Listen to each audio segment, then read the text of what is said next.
What's up, guys? This is Coach Grant with First Down Training, and today we're going to be breaking down 4 different wide receiver press releases, when to use each press release, how to work on those press releases, and the situation in a live game scenario of when to use it. So I hope this video helps you guys out. Hope it can teach you a few new things, but also, fellas, if you are a wide receiver and you are entering the off season but aren't sure what workouts you should be doing on the field to improve your route running, workouts in the gym to improve your speed, to put on some size, check out that very first link in the description below for our ultimate 8-week wide receiver workout plan. We give you over 500 plus wide receiver drills and gym exercises, all mapped out with sets and reps for you to follow. So check out that very first link in the description below if you want some more information on that. Let's get started with this video. So this first release we're going to be talking about here is a 4-step release. Okay, so I would call this kind of like, it's almost like a ladder. It's like a 4-step ladder drill, if you will, but I call this a 4-step crossover release. So let's play this full speed. This is Thayer Thomas. Now, he is using this release against outside shade press coverage, okay? So now, I wouldn't even necessarily call it maybe press, more like outside shade, like catch technique when we have about 2 yards of space. So we're going to talk about the technique first, how you guys can think of a simple way to use this, and then the game situation for it. So when he comes off the ball here, his main thing, anytime that we have distance between a DB, we need to close the distance. We shouldn't be doing any kind of release with a big 2-yard or 1-yard gap between the two of us, because even if I get him to jump off this platform, this route's like a quick slant, he still has the angle to be able to recover because I didn't close space with him. So number one thing I need to do is close space, and that's what he does with this first step off the line. Now, since we are closing space, since we are stepping on his toes, that's where the release starts. So the release, it's a 4-step release. So it's going to be a step with the right foot, step with the left foot, crossover step with the right foot, sell and fake to the outside with the left. So it's right, left, 2 quicks, 2 heavy steps. So let's watch his feet here. So he comes off the ball, closes the space, then he goes right, left. And so the second right, left is obviously the more important step, but we cannot get to this point where we're stepping outside the DB's frame, selling the route with my hips, if I don't take those first 2 steps of the movement. So the mistake that a lot of wide receivers will make when they're doing press releases, anytime they have to close space, maybe work the hesitation release, is that their base will get incredibly wide. Their feet will not be where Thayer Thomas's feet are here. They won't be underneath his shoulders. They will be wide outside of their frame. Now, obviously, to get a DB to move in press coverage, to get him to bite on a fake, we have to threaten him outside of his frame. I got to make him think that I am actually running a fade if I want him to jump to the outside. So with my feet, I actually have to step there. Now, if I'm in my base and my feet aren't underneath my frame and my feet are way outside of my frame, I'm not going to have as far of a step. I'm not going to have as explosive of a step because my foot is essentially already there. Think of it like a quarterback when he throws. If he stands with his feet super far apart and then he goes to try to make a throw and he takes a step with his front foot, it's not going to go very far because his feet are super wide. Is he going to be able to generate power? No, but his foot will get down at least fast. We don't want that. We want to be able to step to the exact same spot, but we want some explosion. So that's why the first 2 steps of this 4-step release need to be inside of your frame. So he comes off here, 1, 2, both steps inside of his frame. Now, the 3rd step of this release has to be a hard step. It's part of the crossover, but it's mainly to push you into that 4th step. So you don't need to reach super far with this step. It's 1, 2 inside your frame, right, left inside your frame, right step. It's a hard step, but that right step pushes you into that left foot, the last step of this cut, the 4th step, outside of his frame, hips and shoulders selling, and that's what gets that DB to jump. So it's a 4-step release, a right, left, 4-step crossover release. So now, when do we use this type of release? So this one specifically, I like it when it's against outside shade, like kind of catch technique coverage here, right? So if he's outside shade, number one thing I need to do is close the distance, right? So I take that first step to close the distance, and then I take those 2 gather steps, if you will, the first 2 steps of this release, because that still helps me move forward, and that still helps me close distance with this DB. So could you do this the opposite way? Absolutely. If this DB's lined up maybe inside shade 2 to 3 yards off, you could attack him, and then you go left, right, left, right, and you sell hard with the fourth step to the inside, making the DB think that you are running a fade, or running a slant to set you back up to the outside, maybe on a fade route or whatever it is. Okay, fellas, so this 4-step crossover release is a great release to use anytime you got a DB who's off maybe about 2 to 3 yards, got a close space, and you want to threaten his leverage. We take this 4-step release and attack to the outside because the DB's lined up outside leverage. When he's outside leverage, his goal is to protect the outside.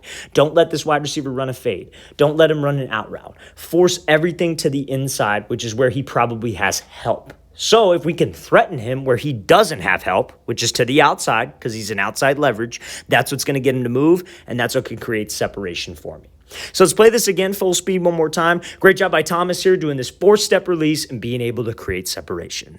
Okay, so next release I want to talk about here is kind of a hezzy skip, slide, and go release, or a hezzy skip and go release, however you want to think of it. Some people don't think of this as a slide release. I personally think of it as a slide release, but either way is fine, however you want to think of it. But it's a hesitation and go release. So this is John Dotson here. He comes off the ball, does his little hesitation and go release, gets this DB to open up his hips, makes him think it's a fade, and then he puts the brakes on and runs this stop route. So obviously a hell of a route. But let's talk about the release here. So how many of you have seen wide receivers do this release before, where they slide to the outside and they just put the brakes on and will go run a slant route?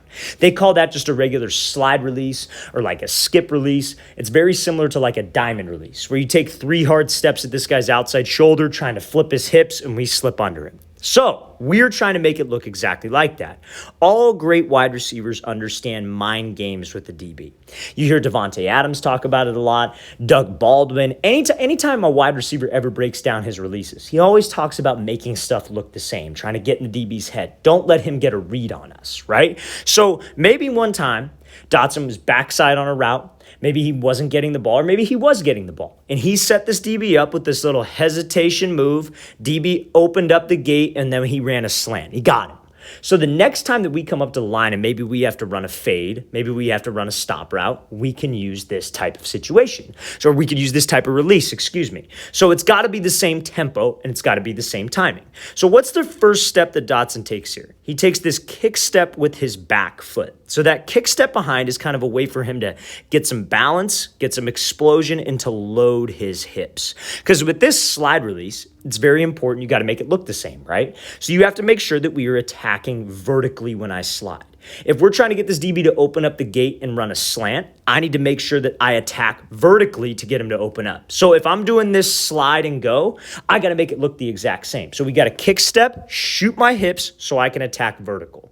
Now, it's very, very important to make it look the same, that it has to be the same timing to the DB. I can't come off the ball when I do this slide and go and rush. I can't hesitate and just skip through and just go and just rush the release, because that doesn't look the same to the DB. If you have 2 different tempos for a release that you're trying to build off of, that's an indicator to the DB. So let's make sure that my releases look the exact same. So he hesitates off the ball. He has the same tempo, same timing. DB wants to sit to the inside. Then we accelerate. I think Dotson's got him on a fade here, and then because he's got him on that fade, he does a great job selling vertical. He could put the brakes on and get separation on this stop route. That is a textbook release. That is a textbook hezzy go, slide and go, skip and go, however you want to think of it. But it's got to be the same tempo, and it has to be the same timing. So when would you use this release? We talked about the technique of it. When would you use it? You would use it when the DB is lined up inside shade press, because it builds off of that slide. When you're just doing the regular slide, doing a crossover, running a slant, or just a slide, put the brakes on and take the slant, take the inside release, you have to make sure that he's against inside leverage, because you're trying to get him to open up the gate. So you would want to do this type of release when you have an outside breaking route versus inside shade press. So let's play this again, full speed one more time. Great job by Dotson hesitating, get him to flip his hips, and then being able to put the brakes on.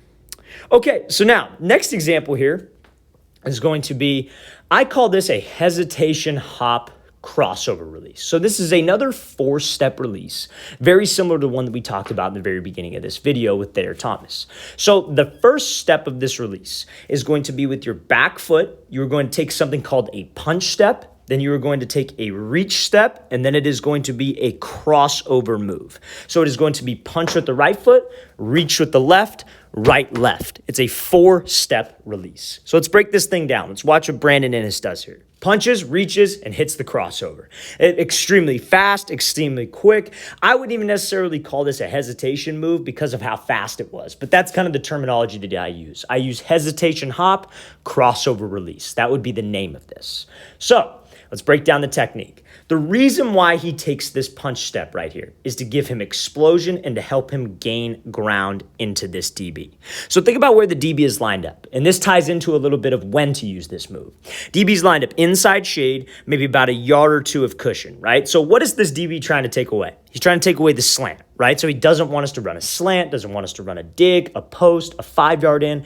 Don't give up the inside. And this is very common. There's a very common coverage you'll see on the goal line. Because usually on the goal line, what do you have a lot of? Man coverage. So they don't have help to the inside. Their help is going to be the sideline.